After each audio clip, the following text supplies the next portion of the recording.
Yo, what's up guys? Partywaffles here, and today I'm coming at you guys with a quick, to the point blood decay guide for solo shuffle, mostly. I've only played it in solo shuffle, and that's all I'm going to play it in, so yeah. I'm just going to tell you guys what I know, and then you guys can succeed. So let's take a look at the spec really quickly, just like this. I'll link the spec in the description, you can just copy and paste it, boom. The more important things we're going to go over here is just, you're playing Grip of the Dead because you death and decay to cleave a lot of blood, and then on the right side, we're playing Tombstone, which is going to give us Dancing Rune Weapon CDR really easily. I'll show you how later. And then Hematosis, which is going to make our Blood Boil, make our Death Strike do more damage because it's going to be stacking. And then just your typical blood talents. You can read them through if you'd like. So there's the talents, guys. In terms of PvP talents, it's going to be like this, all right? So I'm currently using Last Dance, Decomp Aura, and Strangulate. Last Dance, what it does is it's just going to make your cooldown for Dancing Rune Weapon be a lot shorter. You're going to have a lot of uptime with it, okay? The next thing we have here is Decomp Aura. It's going to reduce their HP, and the way that our Death Strike works with the Rune Forge we're going to be using is that it's actually like an execute. So if they have less HP, it's going to hit harder. And then Strangulate, obviously, is just a silence, super versatile CC, easy, on-demand, instant. So let's take a look at the other ones, though, okay? Rotten Wither, I don't play this. Walking Dead, I don't play this. Death Chains, if you're fighting melee or something where they're going to be stacked the whole time, you can Death Chains in your cleave, going to be massive damage. Murderous Intent is nice for single target damage. Dark Sim, nice to steal abilities if you want. Say you're against like a Boomkin or something, you want to steal clones, it'd be really annoying. Necrotic Aura, just flat damage. Bloodforged, you really don't need this because you're literally never going to die as blood, okay? You're never going to die, you're going to do massive damage, and that's pretty much it. Spell Warden, just a nice defensive. You can use this if you want, but again, you're never going to die, so you don't need this. So you can just either use these three that I'm using, or if you want to swap out, say Decomp or Strangulate, you can use Death Chains or Murderous. So now that we've got the talents, let's go ahead and take a look at the stats and everything here, okay? So I don't have a set made specifically for blood. All I do is I just use my Unholy / Frost gear for blood. So again, Mastery is really good for blood, versatility, and then of course Haste is going to be the stat below that.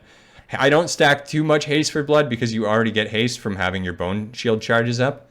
But yeah, so other than that, it's going to be all the standard enchants from every other guide you've seen. You can take a look at my character for those. For the tier set, you're going to be using your 4 set. Guys, yes, you will be using your 4 set for your tier. So just get your 4 pieces of tier. The piece that you won't be using is going to be your chest. And then a super important thing here, okay, is going to be your Rune Forge. So the Rune Forge that we're going to be using for this is right here. Rune of Sanguination, okay? This is basically going to make your Death Strike like an like an execute. So when they're below 35, it's going to heal you when your health drops, and you're also going to do more damage to the enemy based on how much HP they're missing, okay? So when you're playing blood, put Rune of Sanguination on. So now that we know the spec, the gear, and everything like that, let's get in how to do damage. Okay, so let me explain the damage. Okay, guys, so let's take a look at the damage here. So at the basis, it's going to be like this, right? So when you go in, it's kind of like at Holy, you want to have your dot up, right? So you can either press Death's Caress to put your dot on them, as well as get some stacks of Bone Shield.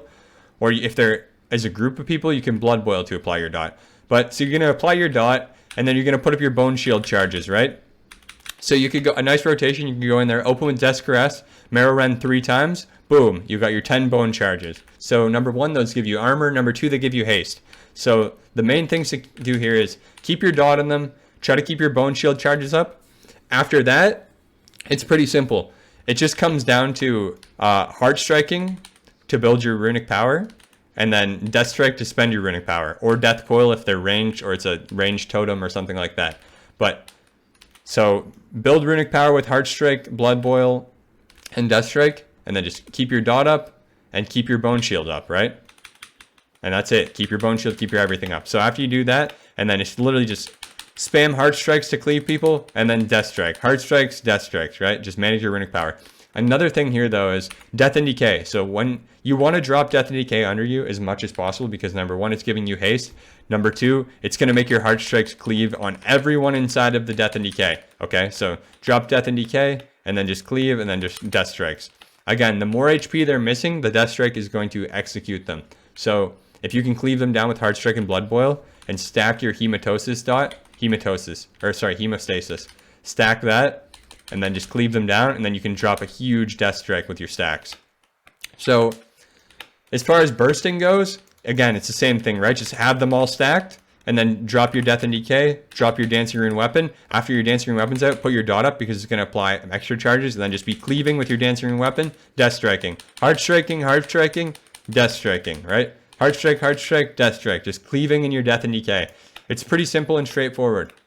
So the trick that I'm going to show you though with Tombstone is when you have your charges up, right? You have your charges up when you have a Death and Decay down and you press Tombstone. If you have 10 charges and there's a bunch of stuff in it, it's going to basically almost reset your Dancing Rune weapon. If there's more pets and everything, it'll just give you the whole cooldown. So that's a little trick to get that with Tombstone.